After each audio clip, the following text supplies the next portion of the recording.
शीला जैन, राजीव जैन, बिट्टू, ज्योति जैन, भूपेंद्र जैन, रचिल जैन, सुनील जैन, शिल्पा जैन, पंकज जैन, वंदना जैन, प्रियांश जैन, श्रियांश जैन, प्रियल जैन, अंशित जैन, अविरल जैन, विधि Jain, Arnav Jain, Riddhi Jain, F1U 114-115 Pitampura. Shri Arun Jain, Shrimati Rekha Jain, DU 28 Pitampura. Shri Suresh Chand Jain, Shrimati Shanti Devi Jain, Shri Sanjay Jain, Shrimati सपना Jain, Shri Naresh Jain, Shrimati Meenu Jain, Namit Jain, Paras Jain, DU 97 Pitampura. Shri Rajesh Jain चावल वाले, श्रीमती पुष्पा जैन, श्री अनुज जैन, श्रीमती तमन्ना जैन, श्री अमन जैन, श्रीमती मेघा जैन, FD 29 पीतमपुरा। श्रीमती बिरमा देवी जैन, धर्मपत्नी स्वर्गीय Shri Lalchand Jain, Shri Sunil Jain, Shrimati Kusum Jain, Shri Saurabh Jain, Shrimati Sonal Jain, Shri Mayank Jain, Shrimati Divya Jain, master Vihan Jain, baby Maysha Jain, DU 43 Pitampura. Shri Hemchand Jain परिवार, Shri Pradeep Jain, Shrimati Ruma Jain, Shri Rajat Jain, Shrimati Anshu Jain, master Hridayansh Jain, FU 8 Pitampura. Shri Anil Kumar Jain, Shrimati Rekha Jain, Shri Kartik Jain, Shri Kunal Jain, F1U 137 Pitampura. Shri Santosh Jain, Shri Sanjay Jain, Shrimati Kavita Jain, कुमारी श्रावी जैन, श्री रजत जैन, DU 49 पीतमपुरा। श्री प्रकाश चंद जैन, श्रीमती चंद्रकांता जैन, श्री पंकज जैन, श्रीमती नीलम जैन, श्री सुशांत जैन, श्री दिव्यांश जैन, CU 76 पीतमपुरा। जय श्री ओम नमः सिद्धेभ्यः। जय श्री महावीराय नमः। जय श्री परम्पराचार्य गुरुवे नमः। जय श्री उमा स्वामी गुरुवे नमः।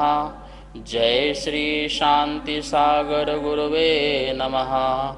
जय श्री विद्यानंद गुरुवे नमः। मोक्ष मार्गस्य नेतारं भेत्तारं कर्म भूभृतां ज्ञातारं विश्वतत्त्वानां वन्दे तद्गुणलब्धये।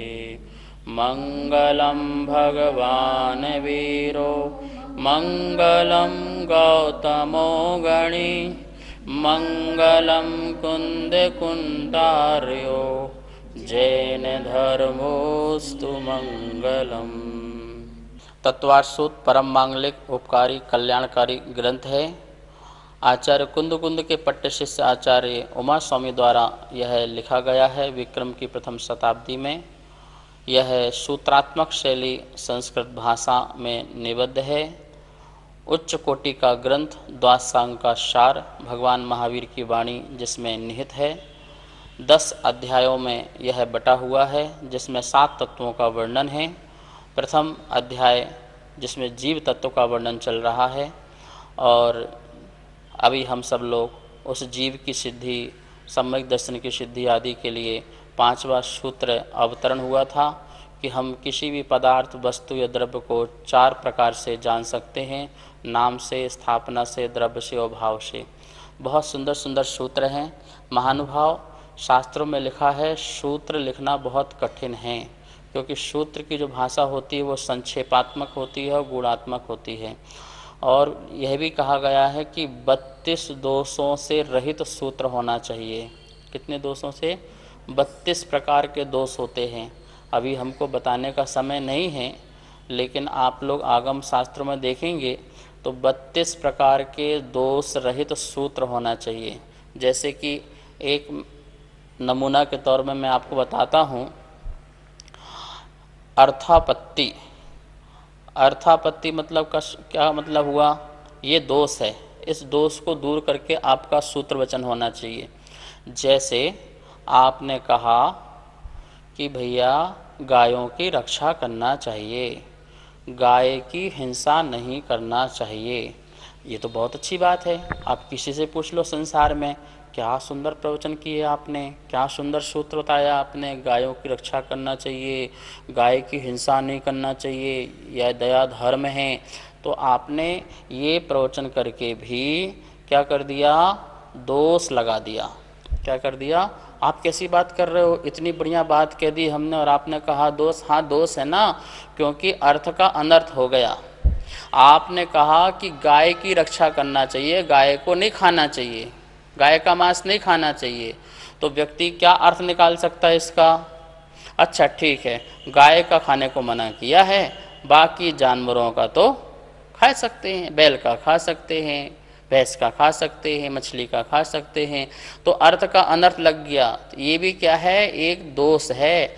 आपकी निर्दोष सूत्र होना चाहिए। आपका क्या सूत्र होना चाहिए था?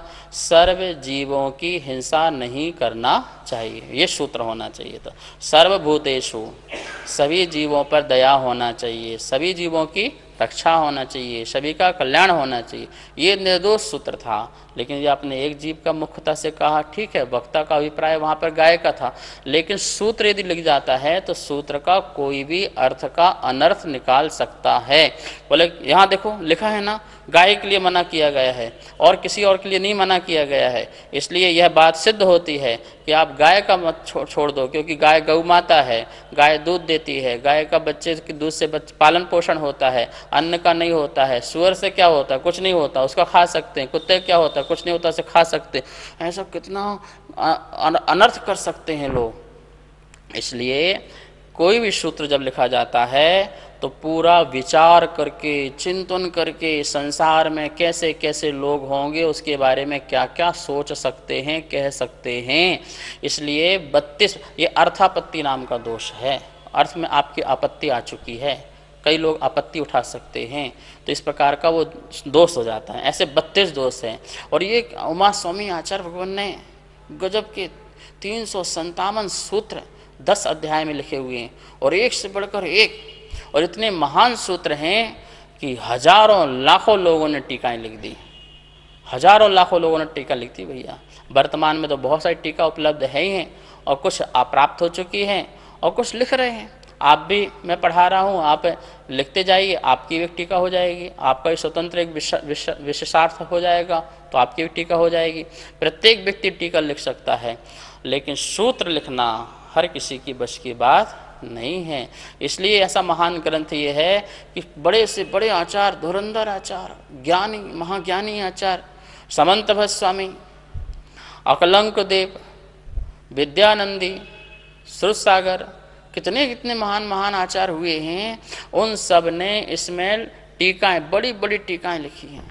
अब देखिए इसके मंगलाचरण में 2 लाख श्लोक प्रमाण गंध हस्ती महाभाष्य नाम की समंत भट्ट स्वामी ने टीका लिखी है। सोचिए कितना महान ग्रंथ है ये सूत्रात्मक ग्रंथ।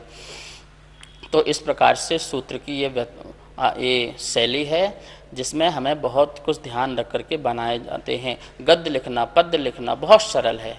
एक पुराण के गद्य लिखना, लिखते जाओ, क्या दिक्कत है। लेकिन सूत्र नहीं, 100 मतलब एक 500 पृष्ठ के गद्य लिख जाए और एक सूत्र लिख जाए, वो गुणात्मक सूत्र कहलाता है। एक एक ग्रंथ लिख जाए महानुभाव।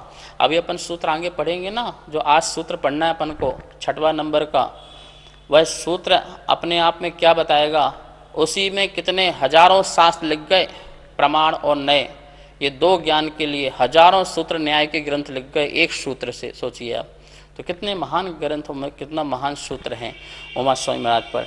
ऐसे आचार्य के प्रति बहुत महिमा आती है, विनय भाव आता है, और हम धन्य हैं जो हमें ऐसे सूत्रों का वाचन मिल रहा है और सुनने को मिल रहा है, पढ़ने को मिल रहा है।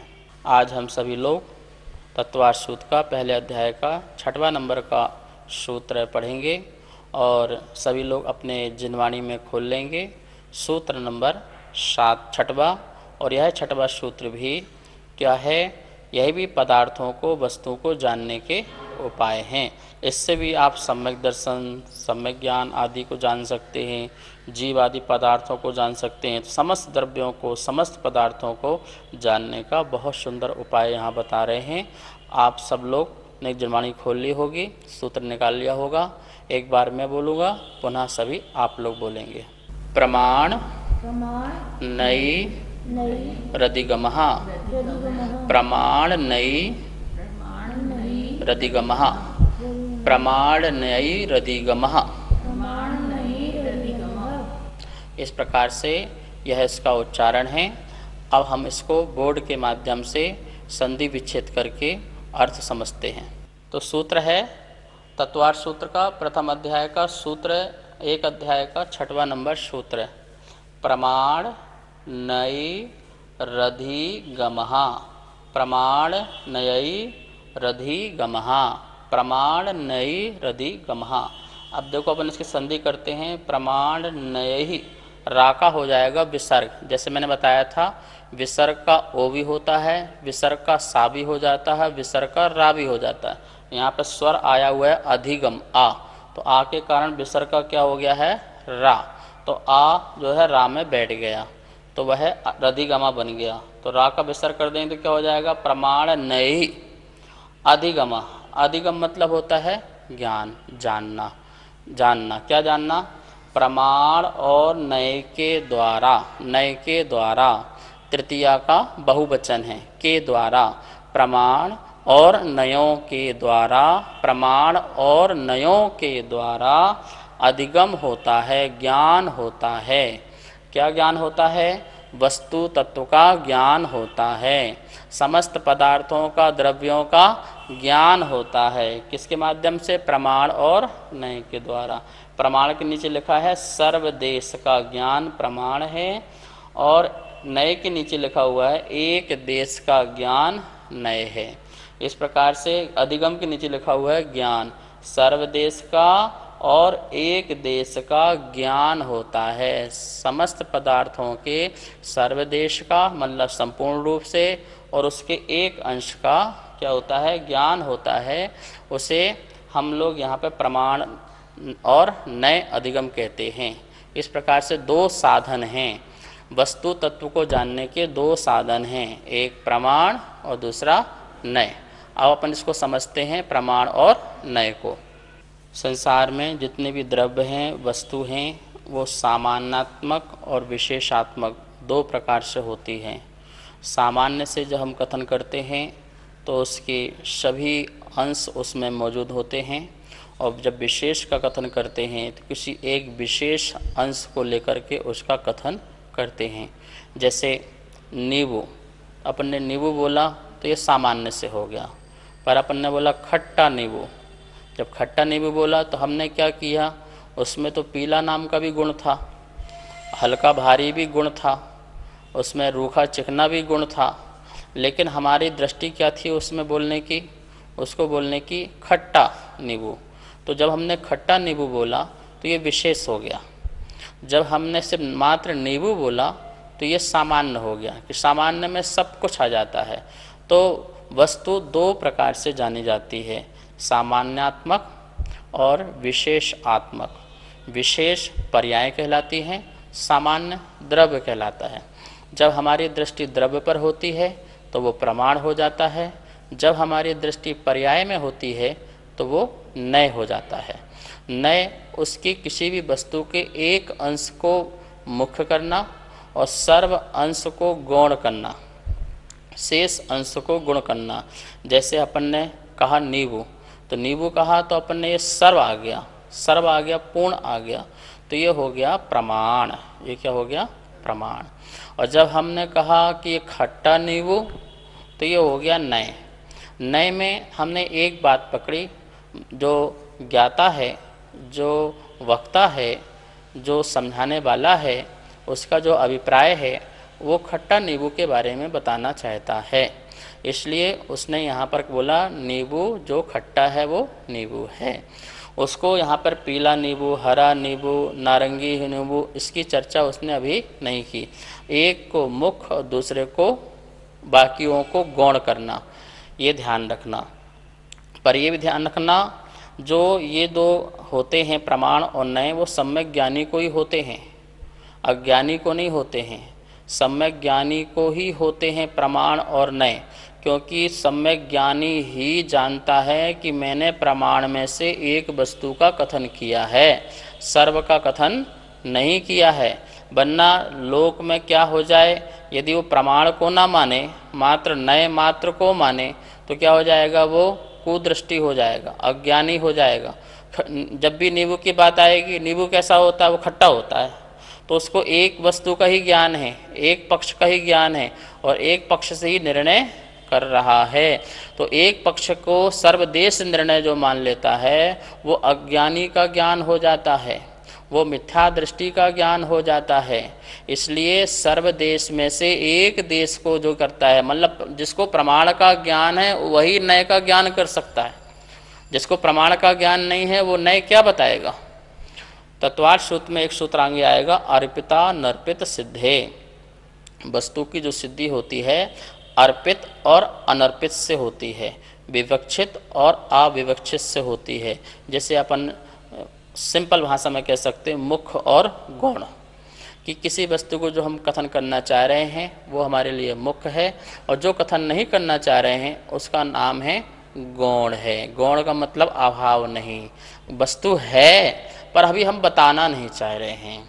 ये बगीचा किसका है? आम का बगीचा है। हम आपके आम के बारे में बताना चाह रहे हैं, आम का बगीचा है। बस भैया इसमें आम के ही पेड़ हैं? नहीं, पेड़ तो बहुत कुछ के भी हैं, और भी पेड़ हैं, पर हमारी मुख्यता आपको बताने की क्या है? आम के बारे में है, बाकी पेड़ों के बारे में नहीं है। तो इसका मतलब बाकी पेड़ यहाँ है? नहीं, नहीं हैं, हम उसे स्वीकार करते हैं।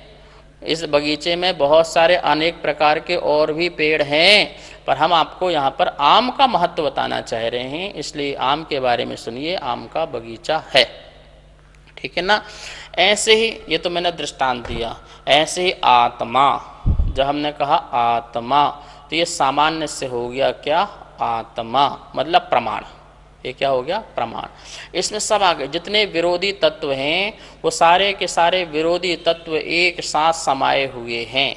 विरोधी तत्व क्या आपस में लड़ना झगड़ना है क्या? नहीं, एक साथ विरोधी तत्व होते हैं। आत्मा अस्ति है अपने से, पर की अपेक्षा से नास्ति भी है। ठीक है ना। आत्मा स्व चतुष्टय में रहती है, अस्ति है, पर के चतुष्टय में नहीं रहती है, इसलिए आत्मा नास्ति भी है। आत्मा द्रव्य की अपेक्षा से अनचेंजेबल है, इसलिए नित्य है, और आत्मा पर्याय के अपेक्षा से प्रति समय चेंज हो रही है, इसलिए अनचेंजेबल है, तो वह अनित्य भी है। तो नित्यानित्य है। आत्मा एक ही समय नित्य भी है और एक समय नित्य भी है। ट्रेन चल रही है तो चल भी रही है और नहीं भी चल रही है। चल भी रही है, नहीं चल रही है, मतलब नित्य भी है, क्योंकि ट्रेन अपने ट्रेन रूप में है ना, इसलिए वो नित्य है। और भाग रही है, दौड़ रही है, परिवर्तन हो रहा है, इसलिए वो चल भी रही है। तो चल भी रही है और नहीं भी चल रही है, नित्य भी है और अनित्य भी है, भेद भी है और अभेद भी है, अस्ति भी है और नास्ति भी। ऐसे अनंत विरोधी तत्व एक साथ पदार्थ में सब एक साथ एक जगह रहें, हम उसे कहेंगे प्रमाण। क्या कहेंगे? प्रमाण कहेंगे। जो सर्वदेश का वर्णन करता हो, सर्वदेश को विषय करता हो, उसे कहेंगे प्रमाण। और जो एक देश का, एक अंश का वर्णन करता हो, हम उसे कहेंगे नय कहेंगे। इस बात को हमें अच्छी तरह समझना है। जैसे आत्मा प्रमाण से, आत्मा सब कुछ आ गया उसमें। अब हम उस आत्मा के किसी एक अंश का वर्णन प्रारंभ करें कि आत्मा नित्य है, तो द्रव्य की अपेक्षा से। आत्मा अनित्य है, तो पर्याय की अपेक्षा से। आत्मा अस्थि रूप है, तो अपने स्वद्रव्य की अपेक्षा अस्थि है। आत्मा नास्ति है, पर द्रव्य की अपेक्षा नास्ति है। तो इस प्रकार से हम नयों का व्याख्यान कितना कर सकते हैं, लेकिन प्रमाण के अंदर ही अंदर व्याख्यान होगा। प्रमाण से बाहर कुछ भी नहीं हो सकता। जो उसमें होगा उसी को तो आप वर्णन करेंगे, उसी के बारे में तो बोलेंगे, अन्य कहाँ से कह देंगे। तो इस प्रकार से प्रमाण जो सर्वदेश को जानता हो और नय जो एक देश को जानता हो या कहता हो, उसे अपन नय कहते हैं। नमोस्तु आचार्य श्री। सम्यक ज्ञानी जीव को प्रमाण और नय दोनों का ज्ञान होता है, तो फिर अज्ञानी जीव को कौन सा ज्ञान होता है महाराज श्री? सम्यक ज्ञानी को तो प्रमाण और नय नियम से होता है, क्योंकि वह श्रुत ज्ञान के विषय करता है। लेकिन जो मिथ्या दृष्टि है, जो अज्ञानी है, जिसको सम्यक दर्शन नहीं है, जिसको वस्तु तत्व का निर्णय नहीं है, तो उसका कौन सा ज्ञान होता है? तो उसका ज्ञान होता है प्रमाण का प्रमाणाभास, नय का नयाभास। प्रमाण और प्रमाणाभास, जो प्रमाण जैसे लगता है पर होता नहीं है, वो प्रमाणाभास। नए जैसे लगता है पर होता नहीं है, नया भास। उसकी छाया जैसे लगती है पर होती नहीं है। जैसे प्रमाण, प्रमाण में जिसमें सर्व अंश को ग्रहण करा जाता है उसे प्रमाण, जिसमें नित्य अनित्य दोनों जैसे ग्रहण किया, आत्मा नित्य भी है अनित्य भी है, इस प्रकार से एक ही समय में। और प्रमाणाभास वाला क्या स्वीकार करेगा कि आत्मा जो है सर्वरूप से नित्य है और सर्वरूप से अनित्य है। तो ये दो बात नहीं बन सकती है। वो कह रहा है सर्वरूप से नित्य भी है और सर्वरूप से अनित्य भी है, और सम्यक ज्ञानी कह रहा नहीं, नित्य भी है और अनित्य भी है।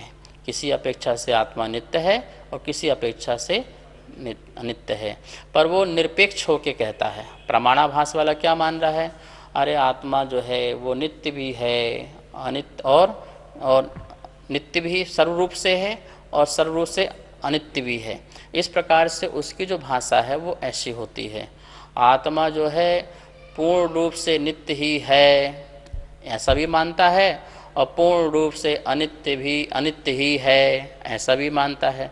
तो उसकी जो वचन हैं वो दो रूप हो जाते हैं, इसलिए वो प्रमाणाभास हो जाता है। ऐसे ही अपन नए में लगाएं कि जो सम्यक ज्ञानी जो है वो तो एक देश को सामने रख कर के अपेक्षा से कथन कर रहा है, बाकी सर्व देश को वो गौण कर रहा है, तो इसलिए उसका जो है ज्ञान वह सम्यक नय है। और जो अज्ञानी हैं वो एक ही पक्ष को मानता है, बाकी पक्ष को जो गौण किया उसका अभाव ही मानता है, बोले वो है ही नहीं। तो इस प्रकार से उसका नया भास हो जाता है। क्या हो जाता है, नया भास, कि उसने कह दिया कि आत्मा नित्य ही है अनित्य नहीं है, आत्मा अनित्य ही है नित्य नहीं है। तो ये क्या हो गया, उसका नया भास होता है। तो इस प्रकार से इन दोनों के ज्ञान में इस प्रकार का अंतर होता है। हम लोग इस बात को अच्छी तरह से समझ लेंगे कि जैसे अनेकांत है, तो अनेकांत जो है वो सम्यक भी होता है और मिथ्या भी होता है। नय भी क्या होता है, सम्यक होता है और मिथ्या होता है। सम्यक अनेकांत, मिथ्या अनेकांत, सम्यक नय और मिथ्या नय। जो सम्यक अनेकांत है वो प्रमाण ज्ञान है, वो प्रमाण ज्ञान है जो अनंत विरोधी धर्म को एक साथ रहें सबको स्वीकार करता है, वह सम्यक अनेकांत है। ठीक है ना। मिथ्या अनेकांत क्या है, प्रमाणाभास वाला। मिथ्या अनेकांत प्रमाणाभास वाला जो कहता है आत्मा नित्य ही है और आत्मा अनित्य ही है, सर्वरूप से नित्य ही है और सर्वरूप से अनित्य ही है। इस प्रकार से जो स्वीकार करता है वो क्या कहलाता है, प्रमाणाभास अनेकांत वाला, मतलब मिथ्या अनेकांत वाला है। इसी प्रकार से सम्यक एकांत और मिथ्या एकांत। सम्यक एकांत क्या है, किसी अपेक्षा से हम कह रहे हैं, तो किसी अपेक्षा से कहें तो कोई दिक्कत नहीं है, भैया खट्टा नींबू है, ज्ञान स्वभावी आत्मा है, ठीक है ना, तो सुख स्वभावी आत्मा है, इसका मतलब और भी स्वभाव हैं, पर अभी हम एक बात कह रहे हैं, तो हमारा ये सम्यक एकांत है। क्या है, सम्यक एकांत है। और जो मिथ्या एकांत वाला है वो एक ही बात को लेके बोले कि नहीं बस ज्ञान स्वभावी है, बाकी और कोई स्वभाव होता ही नहीं है, तो उसका क्या हो जाएगा, मिथ्या नय हो जाएगा, अपेक्षा रहित हो जाएगा। तो इस प्रकार उसका नया भास हो जाएगा। ठीक है ना। सम्यक अनेकांत इजिकल टू प्रमाण ज्ञान, मिथ्या अनेकांत इजिकल टू प्रमाणाभास ज्ञान, सम्यक एकांत इजिकल टू सम्यक नय और मिथ्या एकांत इजिकल टू नया भास। इस प्रकार से अपन इसको समझें। नमोस्तु आचार्य श्री, अनेकांत किसे कहते हैं? बहुत सुंदर प्रश्न है। जैन धर्म का जड़ है, मूल है और बहुत बड़ी बात है महावीर स्वामी की। अनेकांत, अनेकांत कैसे कहते हैं, अनेक अंत, अनेक मतलब बहुत और अंत मतलब धर्म, जिसमें बहुत मतलब अनेक अनंत धर्म हो उसे अनेकांत कहते हैं। एक ही पदार्थ में अनंत धर्म होते हैं। जैसे मैंने आपको उदाहरण बताया आम, तो आम कैसा है, हरा भी है, पीला भी है, खट्टा भी है, कसायला भी है, कठोर भी है, नरम भी है, हल्का भी है, भारी भी है। ऐसे कितने गुण हैं, बहुत सारे। तो ऐसी जीव है, जीव में कितने गुण हैं, शक्ति भी है, ज्ञान भी है, दर्शन भी है, ठीक है, अमूर्तत्व भी है, सूक्ष्मत्व भी है। ऐसे अस्ति भी है, नास्ति भी है, एक स्वभावी, अनेक स्वभावी, भेद स्वभावी, अभेद स्वभावी, और अनेक अनेक लगाते जाओ।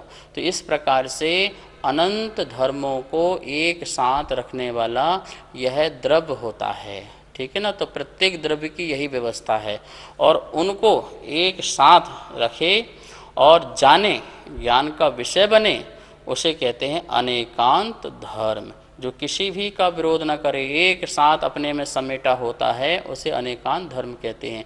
तो प्रत्येक द्रव्य अनेकांतात्मक है। प्रत्येक संसार में द्रव्य जो है वो अनेकांतात्मक हैं, वस्तु सदा अनेकांतात्मक होती है। हमारा कहने का जो कथन होता है वो स्यादवाद से होता है, और वो एक देश होता है, इसी को अनेकांत कहते हैं। अब हम सभी लोग, जो सूत्र में आया है कि जो पदार्थ को जानने के उपाय, तो पदार्थ को जानने के उपाय यहाँ पर अब देखिए एक स्लाइड आई होगी, और एक तरफ लिखा है प्रमाण और एक तरफ लिखा है नय। प्रमाण के नीचे लिखा है सच्चा ज्ञान। सच्चा ज्ञान को प्रमाण कहते हैं, अर्थात जो पदार्थ के सर्व देश को ग्रहण करता है। सच्चा ज्ञान तो वही होगा जो सबको ग्रहण करे, आधा अधूरा ग्रहण करे वो सच्चा कैसे हो सकता है, वो तो झूठा हो जाएगा। तो प्रमाण कौन, जो सर्व देश को ग्रहण करता है वो प्रमाण, सच्चा ज्ञान। नय के नीचे लिखा है श्रुत ज्ञान का अंश। नय को क्या बोल सकते हैं, श्रुत ज्ञान का एक अंश है, उसका जो वर्णन करता है, उसका कथन करता है, ये हम एक को समझते हैं। वस्तु के एक देश ग्रहण करता है वो कहलाता है नय, ठीक है ना। जैसे पेड़ है, वृक्ष है, वो पूरा प्रमाण। एक शाखा आपने ग्रहण करी, ये शाखा है, ये डाली है, ये आम का गुच्छा है, वो क्या हो गया, नए हो गए। तो नए बहुत भेद हो जाते हैं, ठीक है ना। तो प्रमाण सच्चा ज्ञान, और जो श्रुत ज्ञान का एक अंश है वह है नए। प्रमाण जो सर्वदेश को जानता है वो प्रमाण, जो एक देश को जानता है वह है नए। इस प्रकार से प्रमाण और नए ये दो साधन हैं, दो ये ऐसे साधन हैं जिससे हम पूरा आगम जान सकते हैं। इस सूत्र में इतनी भव्यता है कि एक नए भव्य महल खड़े हो गए जैन दर्शन के, न्याय दर्शन के। परीक्षा मुख, न्याय दीपिका, न्याय चक्र, परमात्म प्रकाश, ऐसे कितने सारे ग्रंथ, प्रमेय कमल मार्तंड, न्याय के हजारों ग्रंथ लिख दिए गए इन दो सूत्रों, इन दो शब्दों से। तो इसकी बहुत महानता है, और इसके बारे में अपन कल और अच्छी तरह से समझेंगे। सुनीत जैन, नीरज जैन, विभोर जैन, इति जैन, सर्वांग जैन, चारू जैन, गौरव जैन, दर्श जैन, अनेकांत जैन, कोकिला जैन, कनिका जैन, गौरव जैन, अर्घ्य जैन, नितिका जैन, मयूर जैन, पर्व जैन, अदिति जैन, सामवेद, तिलका देवी जैन, मनोज जैन, उषा जैन, सुनीत जैन, नीरज जैन, अनेकांत जैन, कोकिला जैन, राजीव जैन, वंदना जैन, राजीव जैन, वंदना जैन, वरुण जैन, पूजा जैन, वाणी जैन, श्रीमती कमलेश जैन, धर्मपत्नी स्वर्गीय श्री श्रीपाल जैन, परिवार QU 149C, पीतमपुरा, दिल्ली। श्रीमती आशा जैन, धर्मपत्नी श्री सुखमाल चंद जैन, चावल वाले। श्री रवि जैन, श्रीमती डिम्पल जैन, श्री अमित जैन, श्रीमती मीतू जैन, श्रेय जैन, अर्पित जैन, कनिका जैन, आदित्य जैन, FU 71, पीतमपुरा, दिल्ली। श्रीमती केला जैन, श्री जगदीश राय जैन, श्रीमती उषा जैन, श्री कुलभूषण जैन, श्रीमती प्रीति जैन, श्री संजय जैन, मोनाल जैन, हाद्विक जैन, साक्षी जैन, DU 5, पीतमपुरा, दिल्ली। श्री संजय जैन, श्रीमती रचना जैन, श्री सक्षम जैन, श्री उत्कृष्ट जैन, श्री दीपक जैन, श्रीमती स्वाति जैन, उन्नति जैन, आगम जैन, F1U1, पीतमपुरा। श्री अजय कुमार जैन, श्रीमती सुमन जैन, श्री अभिषेक जैन, श्रीमती दिव्या जैन, मास्टर लवित जैन, BU 101, पीतमपुरा।